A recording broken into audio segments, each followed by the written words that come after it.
Hi all, welcome to Homely Profits. ഇന്ന് July 28-ാം തീയതിയാണ്. ഞാൻ ഫസ്റ്റ് എടുത്തിരിക്കുന്നത് നിഫ്റ്റിയുടെ 50 മിനിറ്റ്സ് ക്യാൻഡിലാണ്. അപ്പം ഈ 50 മിനിറ്റ്സിൻ്റെ ക്യാൻഡിൽ ഞാൻ എടുത്തത് ഈ ലൈൻസ് അല്ലെങ്കിൽ സപ്പോർട്ട് ആൻഡ് റെസിസ്റ്റൻസ് എന്ന് പറയുന്നത് ഞാൻ ഫ്രൈഡേ വരച്ച സപ്പോർട്ട് അല്ലെങ്കിൽ റെസിസ്റ്റൻസ് ആണ്. അപ്പം ആ സപ്പോർട്ടിൽ അല്ലെങ്കിൽ റെസിസ്റ്റൻസിൽ ഇന്നത്തെ മാർക്കറ്റ് എങ്ങനെ റെസ്പെക്റ്റ് ചെയ്തു എന്ന് നോക്കാൻ വേണ്ടിയിട്ടാണ് ഞാൻ ഈ ചാർട്ട് എടുത്തിരിക്കുന്നത്.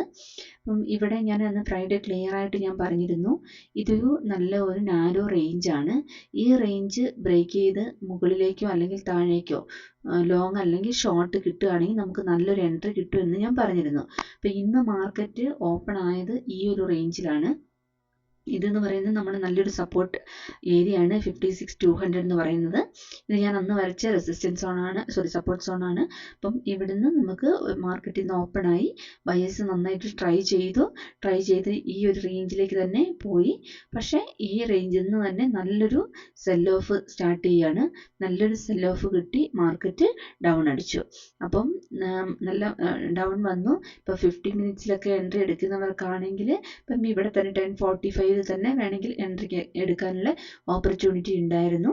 അതിനുശേഷം നല്ല സെൽ ഓഫ് ആണ് വന്നത്. ഇപ്പം മോർണിംഗിൽ എൻട്രി എടുത്തവർക്ക് ഇൻ ബിറ്റ്വീൻ എക്സിറ്റ് ആവേണ്ട ഒരു ഇതും സെറ്റപ്പും വന്നിട്ടില്ല. അതുകൊണ്ട് ഫുൾ റൺ ചെയ്യാനുള്ള ഓപ്പർച്യൂണിറ്റി ഉണ്ടായിരുന്നു. അപ്പം ഇന്ന് ഇപ്പം ഞാൻ പറഞ്ഞത് 50 മിനിറ്റ്സുകാർക്കാണ്. 50 മിനിറ്റ്സ് ക്യാൻഡിലിൽ ചെയ്യുന്നവർക്ക് ഇപ്പോൾ 5 മിനിറ്റ്സോ 10 മിനിറ്റ്സ് ഒക്കെ ആണെങ്കിൽ അവരുടെ സെറ്റപ്പ് അനുസരിച്ച് ഓരോരുത്തരുടെയും എൻട്രി എക്സിറ്റ് സെറ്റപ്പ് അനുസരിച്ച് ഇന്ന് മാക്സിമം റൺ ചെയ്തെടുക്കാനുള്ള ഒരു ഓപ്പർച്യൂണിറ്റി ആയിരുന്നു ഇന്ന് മാർക്കറ്റിൽ ഉണ്ടായിരുന്നത്. അപ്പം ഇന്ന് നല്ല രീതിയിൽ നമുക്ക് ക്യാച്ച് ചെയ്യാൻ പറ്റുന്ന രീതിയിലുള്ള ഒരു മൂവ് ആയിരുന്നു. അതുപോലെ തന്നെ ഇപ്പം നിഫ്റ്റീൻ്റെ കേസ് നോക്കുകയാണെങ്കിൽ നിഫ്റ്റിയിലും ഇതേപോലെ തന്നെയായിരുന്നു. ഇതേ ഒരു റേഞ്ച്, ഈ കറക്റ്റ് എക്സാക്ട്ലി ആ റേഞ്ചിൽ നിന്നാണ് സെൽ ഓഫ് വന്നത്. സെൽ ഓഫ് വന്ന് ക്ലീൻ ആയിട്ടുള്ള ഒരു സെൽ ഓഫ് ആയിരുന്നു. പിന്നെ അടുത്ത ഒരു മെയിൻ സപ്പോർട്ട് ലെവൽ വന്ന് ഈ ഒരു ലെവലിലാണ് സപ്പോർട്ട്. ഈ സപ്പോർട്ടും ശരിക്കും പറഞ്ഞാൽ ഇത് ബ്രേക്ക് ചെയ്തിട്ടുണ്ട്. ഇപ്പം നിഫ്റ്റിൻ്റെ കേസിൽ ഇനി അടുത്തത് 24 ഈ ഒരു 24,630 വരെയൊക്കെ മാർക്കറ്റിൽ നിന്ന് ഡൗൺ അടിച്ചിട്ടുണ്ട്. അപ്പം നാളത്തെ നമുക്ക് നോക്കാം, നാളത്തെ ഒരു അടുത്ത സപ്പോർട്ട് അല്ലെങ്കിൽ റെസിസ്റ്റൻസ് ലെവൽ ഏതൊക്കെയാണെന്ന് നമുക്ക് നോക്കാം. അപ്പം നിഫ്റ്റിയിലും ബാങ്ക് നിഫ്റ്റിയിലും ഞാൻ പറഞ്ഞ ആ ഒരു റേഞ്ച് അവോയ്ഡ് ചെയ്ത് കഴിഞ്ഞാൽ നല്ലൊരു മൂവ് കിട്ടുമെന്ന് ഞാൻ പറഞ്ഞിരുന്നു. ഇന്നതുപോലെ തന്നെ കറക്റ്റായിട്ട് നല്ലൊരു മൂവ്, നല്ലൊരു ഷോർട്ട് മൂവ് നമുക്ക് കിട്ടുകയും ചെയ്തു. ഇത് നിഫ്റ്റിയുടെ ഡേ ക്യാൻഡിലാണ്. അപ്പം നിഫ്റ്റിയുടെ ഡേ ക്യാൻഡിൽ നോക്കുമ്പോൾ ഇന്ന് ക്യാൻഡിൽ നല്ല ബെയറിഷ് ആയിട്ടാണ് ക്ലോസ് വന്നിരിക്കുന്നത്.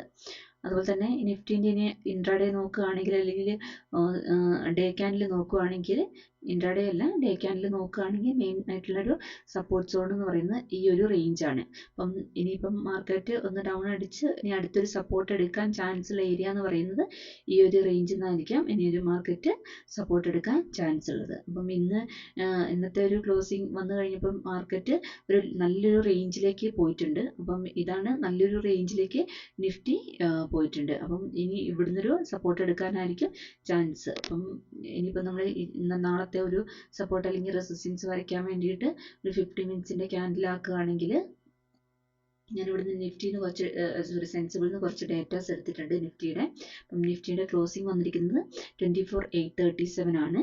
മാക്സ് പെയിൻ വന്നിരിക്കുന്നത് 24,800 ആണ്. PCR വന്നിരിക്കുന്നത് 0.53 ആണ്. ഹയസ്റ്റ് കോൾ OA വന്നിരിക്കുന്നത് 25,000 ആണ്.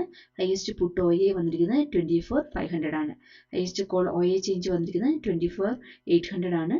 ഹയസ്റ്റ് പുട്ട് OA വന്നിരിക്കുന്നത് 24,600 ആണ്. അപ്പം ഇതിൽ നിന്ന് മനസ്സിലാവുന്നത് 25,000 എന്നുള്ളത് നല്ല സ്ട്രോങ് ആയിട്ടുള്ള ഒരു റെസിസ്റ്റൻസ് സോൺ ആയിട്ട് തന്നെ ഉണ്ട്. അതിന് തൊട്ട് താഴെയായിട്ട് ഇപ്പം റെസിസ്റ്റൻസ് സോണ്, പുതിയതായിട്ടൊരു റെസിസ്റ്റൻസ് സോണ് ഈ 24,800 ബിൽഡ് ആവുന്നുണ്ട്. അടുത്തൊരു സപ്പോർട്ട് സോൺ നോക്കുകയാണെങ്കിൽ 24,600 ഒരു സപ്പോർട്ട് സോൺ ഉണ്ട്. അത് കഴിഞ്ഞാൽ പിന്നെ അടുത്തൊരു സപ്പോർട്ട് സോൺ എന്ന് പറയുന്നത് 24,500 അപ്പം ഇതൊക്കെയാണ് ഓപ്പൺ ഇൻട്രസ്റ്റ് വെച്ചിട്ടുള്ള മെയിൻ ആയിട്ടുള്ള സപ്പോർട്ട് സോൺ അല്ലെങ്കിൽ റെസിസ്റ്റൻസ് സോൺ എന്ന് പറയുന്നത്. പിന്നെ നമ്മൾ ചാർട്ടിലേക്ക് വരയ്ക്കുകയാണെങ്കിൽ 25,000 എന്ന് പറയുന്നതാണ് നല്ലൊരു റെസിസ്റ്റൻസ് സോൺ ആയിട്ട് തന്നെയുള്ളത്. പക്ഷേ നമുക്ക് ഇന്നത്തെ ഒരു ഓപ്പൺ ഇൻട്രസ്റ്റിൻ്റെ ഇത് വെച്ച് നോക്കുകയാണെങ്കിൽ ഈ 24,800 നല്ലതായിട്ടുള്ള ഒരു റെസിസ്റ്റൻസ് സോൺ ഇവിടെ ബിൽഡ് ആവുന്നുണ്ട്. ഇനിയിപ്പം സപ്പോർട്ട് സോൺ നോക്കുകയാണെങ്കിൽ മെയിൻ ആയിട്ടുള്ളൊരു സപ്പോർട്ട് വരുന്നത് ഈ 25,000 നല്ലൊരു സപ്പോർട്ട് സോൺ ഉണ്ട്. അതല്ല നമുക്ക് ഒരു ചെറിയൊരു സപ്പോർട്ട് സോണ് OA ചേഞ്ച് നോക്കുമ്പോൾ ചെറിയൊരു സപ്പോർട്ട് സോൺ വരുന്നത് ഈ ഒരു ഏരിയയിലാണ്. അപ്പോൾ 24,600 അതുപോലെ തന്നെ ഒരു സപ്പോർട്ട് സോണ് ബിൽഡ് ആവുന്നുണ്ട്. അപ്പോൾ ഇതൊക്കെയാണ് രണ്ട് മെയിനായിട്ടുള്ള സപ്പോർട്ട് സോണ്, ഇതൊക്കെയാണ് നല്ല റെസിസ്റ്റൻസ് സോൺ എന്ന് പറയുന്നത്. അതുപോലെ തന്നെ ഇന്ന് ഇവിടെ ക്ലോസ് വന്നിരിക്കുന്ന ഈ ഒരു റേഞ്ചിലാണ്. അപ്പം ഈ ഒരു ഏരിയ നമുക്ക് ഇങ്ങനെ ഒരു ചെറിയൊരു സപ്പോർട്ട് സോണായിട്ട് നമുക്ക് കൺസിഡർ ചെയ്യാം. അപ്പം നാളെ നമുക്ക് നോക്കുകയാണെങ്കിൽ ഈ ഒരു റേഞ്ച് ഈ ഒരു സ്വിങ്ങിനെ നമുക്ക് വേണമെങ്കിൽ അവോയ്ഡ് ചെയ്യാൻ പറ്റുന്ന ഒരു ഏരിയ ആണ്. അപ്പം മാർക്കറ്റ് ഇപ്പം ഫ്ലാറ്റ് ഓപ്പണിംഗ് ആണെങ്കിൽ ഈ ഒരു റേഞ്ചിൽ തന്നെ ആയിരിക്കും. അതല്ല ഗ്യാപ്പ് അപ്പോ ഗ്യാപ്പ് ഡൗണോ ആണെങ്കിൽ ഈ ഒരു റേഞ്ചിന് പുറത്തായിരിക്കും. അപ്പോൾ ഈ ഒരു റേഞ്ചിന് പുറത്താണെങ്കിൽ നമുക്ക് വീണ്ടും ഒരു ട്രേഡ് ഏത് ഡയറക്ഷനിലാണെന്ന് നോക്കിയിട്ട് നമുക്ക് എടുക്കാൻ പറ്റും. അപ്പോൾ ഈ ഒരു ചെറിയൊരു ഏരിയ അവോയ്ഡ് ചെയ്യുക. ഇപ്പം നാളെ ഇപ്പം ഗ്യാപ്പ് അപ്പ് ആണെങ്കിൽ ഈ ഒരു റേഞ്ച് കഴിഞ്ഞ് നമുക്ക് മുകളിലേക്ക് നമുക്ക് എൻട്രീസ് കിട്ടും. അതല്ല ഗ്യാപ്പ് ഡൗൺ ആണെങ്കിൽ നമുക്ക് ഈ ഒരു റേഞ്ചിന് പുറത്ത് വന്നാലും നല്ല എൻട്രീസ് കിട്ടും. അപ്പോൾ ഫ്ലാറ്റ് ഓപ്പണിംഗ് ആണെങ്കിൽ ഈ ഒരു റേഞ്ച് അവോയ്ഡ് ചെയ്യുന്നതായിരിക്കും നല്ലത്. അതുപോലെ തന്നെ നല്ല ഷോർട്ടായിട്ട് അല്ലെങ്കിൽ നല്ല ബെയറിഷ് ആയിട്ടാണ് ക്യാൻഡിൽ ക്ലോസ് വന്നിരിക്കുന്നത്. അപ്പം നാളെ ഷോർട്ട് കിട്ടുകയാണെങ്കിൽ നല്ല നമുക്കൊരു കണ്ടിന്യൂഷൻ പോലെ നമുക്ക് പോകാം. അതല്ല നല്ലൊരു ലോങ് സെറ്റപ്പാണ് കിട്ടുന്നതെങ്കിൽ ശരിക്കും നല്ലൊരു ലോങ് പോകണമെങ്കിൽ ഈ ഒരു റേഞ്ചിന് മുകളിലേക്ക് പോയാലാണ് നല്ലൊരു ലോങ് നമുക്ക് എക്സ്പെക്റ്റ് ചെയ്യാൻ പറ്റുക. അപ്പം അതിനനുസരിച്ച് വേണം ട്രേഡ് എടുക്കാൻ. അപ്പം ഇന്നത്തെ ഒരു ഡേറ്റ വെച്ചിട്ട് ഇതൊക്കെയാണ് സപ്പോർട്ട് അല്ലെങ്കിൽ റെസിസ്റ്റൻസ് സോൺ എന്ന് പറയുന്നത്. നിഫ്റ്റിയുടെ ഡേ ക്യാൻഡിലാണ്. ഈ ഡേ ക്യാൻഡിൽ നോക്കുമ്പോൾ നമുക്ക് മനസ്സിലാവും ഇന്ന് നല്ലൊരു ബെയറിഷ് ആയിട്ടാണ് ക്യാൻഡിൽ ക്ലോസ് വന്നിരിക്കുന്നത്. നല്ല റിജക്ഷൻ മോഡിൽ നിന്ന് വന്നിട്ടുണ്ട്. അപ്പം ഇവിടെ നോക്കുകയാണെങ്കിലും ഇത് ഒരു വലിയൊരു റേഞ്ചിലേക്ക് തന്നെ ഇന്നത്തെ ബാങ്ക് നിഫ്റ്റീൻ്റെ ക്യാൻഡിൽ ക്ലോസ് വന്നപ്പം ഇതും ഒരു റേഞ്ചിലേക്ക് നിഫ്റ്റി പോലെ തന്നെ വീണ്ടും ഒരു റേഞ്ചിലേക്ക്. പിന്നെ അടുത്തൊരു സപ്പോർട്ട് സോൺ എന്ന് പറയുന്നത് ഇത് ചെറിയൊരു സപ്പോർട്ട് സോൺ ആയിട്ട് ഉണ്ട്. അപ്പം അറ്റ്ലീസ്റ്റ് ഇവിടെയെങ്കിലും വന്നിട്ട് വേണം ഇനിയൊരു നല്ലൊരു സപ്പോർട്ട് എടുക്കാൻ. അപ്പം ബെയറിഷ് ആയിട്ട് തന്നെയാണ് ക്യാൻഡിൽ ഉള്ളത്.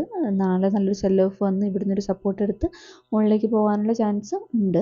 അപ്പോൾ ഒരു 55,600 എന്ന് പറയുന്നത് നല്ലൊരു സപ്പോർട്ട് സോൺ ആയിട്ട് തന്നെ വരുന്നുണ്ട്. അപ്പോൾ നമ്മളിപ്പം ചാർട്ട് നോക്കുകയാണെങ്കിൽ 50 മിനിറ്റ്സിൻ്റെ ക്യാൻഡിൽ നോക്കിയിട്ട് നമുക്ക് സപ്പോർട്ട് അല്ലെങ്കിൽ റെസിസ്റ്റൻസ് വരയ്ക്കുകയാണെങ്കിൽ നമുക്ക് കുറച്ചും കൂടി ക്ലിയർ ആയിട്ട് മനസ്സിലാവും. അതിനുവേണ്ടി ഞാൻ സെൻസിബിൾ നിന്ന് കുറച്ച് ഡേറ്റാസ് എടുത്തിട്ടുണ്ട്. ഇപ്പം ബാങ്ക് നിഫ്റ്റീൻ്റെ ഡേറ്റ നോക്കുകയാണെങ്കിൽ ബാങ്ക് നിഫ്റ്റീൻ്റെ ക്ലോസിംഗ് വന്നിരിക്കുന്നത് 56,528.9 ആണ്. മാക്സ് പെയിൻ വന്നിരിക്കുന്നത് 56,500 ആണ്. PCR വരുന്നത് 0.6 ആണ്. ഹയസ്റ്റ് കോൾ OA വരുന്നത് 57,000 ആണ്. ഹയസ്റ്റ് പുട്ട് OA വരുന്നത് 56,000 ആണ്. പിന്നെ ഹയസ്റ്റ് കോൾ OA ചേഞ്ച് വന്നിരിക്കുന്നത് 56,500 ഹയസ്റ്റ് പുട്ട് OA ചേഞ്ച് വന്നിരിക്കുന്നത് 57,000 അപ്പം 57ഉം 56ഉം ആണ് മെയിനായിട്ടുള്ള റെസിസ്റ്റൻസ് സോൺ എന്ന് പറയുന്നതും സപ്പോർട്ട് സോൺ എന്ന് പറയുന്നതും. ഇൻ ബിറ്റ്വീൻ ഈ 56,500 ഒരു റെസിസ്റ്റൻസ് സോൺ ബിൽഡ് ആവുന്നുണ്ട്. അപ്പം നമ്മൾ നോക്കുകയാണെങ്കിൽ ചാർട്ട് നോക്കുകയാണെങ്കിൽ 57,000 എന്നത് നല്ലൊരു റെസിസ്റ്റൻസ് സോൺ തന്നെയാണ്. അതിനുശേഷം വരുന്ന റെസിസ്റ്റൻസ് സോൺ എന്ന് പറയുന്നത് 56,500 അടുത്ത നല്ലൊരു റെസിസ്റ്റൻസ് സോൺ വരുന്നത്. അപ്പം 56,500 എന്ന് പറയുന്ന ഈ ഒരു റേഞ്ചിൽ നല്ലൊരു റെസിസ്റ്റൻസ് സോൺ തന്നെ ഉണ്ട്. ഇനിയിപ്പോൾ സപ്പോർട്ട് സോൺ നോക്കുകയാണെങ്കിൽ ഇന്ന് ക്ലോസ് വന്നിരിക്കുന്ന ഈ ഒരു ഏരിയ എന്ന് പറയുന്നത് 56,000 ആണ്. ഇത് നല്ലൊരു സപ്പോർട്ട് സോണാണ്. അത് ഞാൻ കഴിഞ്ഞ ദിവസം വരച്ച സെയിം സപ്പോർട്ട് സോൺ തന്നെയാണ്. നമ്മൾക്ക് നല്ലൊരു സപ്പോർട്ട് സോണാണ് ഇന്നത്തെ ക്ലോസ് വന്നിരിക്കുന്നത്. ഇത് കഴിഞ്ഞാൽ പിന്നെ അടുത്ത നല്ലൊരു സപ്പോർട്ട് സോൺ എന്ന് പറഞ്ഞാൽ ഈ 55,500 അപ്പം ഇതൊക്കെയാണ് മെയിനായിട്ടുള്ള സപ്പോർട്ട് സോൺ വരുന്നത്. അപ്പം റെസിസ്റ്റൻസ് സോൺ വരുന്നത് 57,000. അത് കഴിഞ്ഞാൽ അടുത്തൊരു ഇമ്മീഡിയറ്റ് ആയിട്ടുള്ള റെസിസ്റ്റൻസ് സോൺ എന്ന് പറയുന്നത് 56,500 ആണ്. സപ്പോർട്ട് സോൺ വരുന്നത് ഇത് നല്ലൊരു സ്ട്രോങ് ആയിട്ടുള്ള ഒരു സപ്പോർട്ട് സോണിലാണ്. ഈ 56,500 എന്ന് പറഞ്ഞാൽ നല്ലൊരു റെസിസ്റ്റൻസ് സോണാണ്. സ്ട്രോങ് ആയിട്ടുള്ളൊരു സപ്പോർട്ട് സോൺ എന്ന് പറയുന്നത് 56,000 അപ്പം 56,000 ഇന്ന് മാർക്കറ്റ് ക്ലോസ് വന്നിരിക്കുന്നതും. അപ്പം ഇത് നല്ല സ്ട്രോങ് ആയിട്ടുള്ള ഒരു സപ്പോർട്ട് സോണിലാണ് ഇന്ന് മാർക്കറ്റ് ക്ലോസ് വന്നിരിക്കുന്നത്. അപ്പം ഇനി ഇത് ബ്രേക്ക് ചെയ്ത് താഴേക്ക് പോയി കഴിഞ്ഞാൽ പിന്നെ അടുത്ത എടുക്കാൻ പറ്റുന്ന മെയിൻ സപ്പോർട്ട് എന്ന് പറയുന്നത് 55,500 ആണ്. അപ്പം നാളെ ഇപ്പം മാർക്കറ്റ് ഓപ്പൺ ആവുന്നത് ഈ ഒരു റേഞ്ചിന് ഉള്ളിലാണെങ്കിൽ നമുക്ക് ഒരു നോക്കിയിട്ട് വേണം ഷോർട്ട് ചെയ്യാൻ. അപ്പോൾ ഷോർട്ട് ചെയ്യാൻ ഇത് ബ്രേക്ക് ചെയ്താലാണ് നല്ലൊരു ഷോട്ട് കിട്ടുകയുള്ളൂ. കാരണം ഈ 56,000 എന്ന് പറയുന്നത് നല്ല സ്ട്രോങ് ആയിട്ടുള്ള ഒരു സപ്പോർട്ട് സോണാണ്. അപ്പം ഗ്യാപ്പ് ഡൗൺ ആയിട്ട് ഈ ഒരു റേഞ്ചിന് പുറത്താണെങ്കിൽ നമുക്ക് ഷോട്ട് പോകാം. അതല്ലെങ്കിൽ ഇത് ബ്രേക്ക് ചെയ്യാൻ വേണ്ടി വെയിറ്റ് ചെയ്യണം. കാരണം ഇത് നല്ല സ്ട്രോങ് ആയിട്ടുള്ളൊരു സപ്പോർട്ട് സോണായിട്ടാണ് ഉള്ളത്. അതുപോലെ തന്നെ മുകളിലേക്കാണെങ്കിൽ ഈ ഒരു 56,500 എങ്കിലും മുകളിലേക്ക് ക്രോസ് ചെയ്താലാണ് നമുക്ക് ഒരു നല്ലൊരു മൂവ് അല്ലെങ്കിൽ ഒരു എന്താ പറയുക ഒരു ലോങ് എന്നുള്ള രീതിയിലേക്ക് നമുക്ക് നോക്കാൻ പറ്റുള്ളൂ. കാരണം അതല്ല ഈ ഒരു റേഞ്ചിലാണെങ്കിൽ ഇപ്പോൾ സ്കാൽപ്പിംഗ് ഒക്കെ ചെയ്യുന്നവർക്ക് നല്ലൊരു മൂവ് തന്നെ ഇതിൻ്റെ ഉള്ളിൽ കിട്ടും. ഈ ഒരു റേഞ്ച് എന്ന് പറയുന്നത് ഇന്നത്തെ ഒരു മൂവ് വന്ന ഏരിയ ആണ്. അതിനുള്ള സ്പേസ് ഇവിടെ ഉണ്ട്. ഇതൊക്കെയാണ് ഇന്നത്തെ ബാങ്ക് നിഫ്റ്റിയുടെ ഒരു സപ്പോർട്ട് അല്ലെങ്കിൽ മെയിൻ ആയിട്ടുള്ള റെസിസ്റ്റൻസ് എന്ന് പറയുന്നത്. Thank you.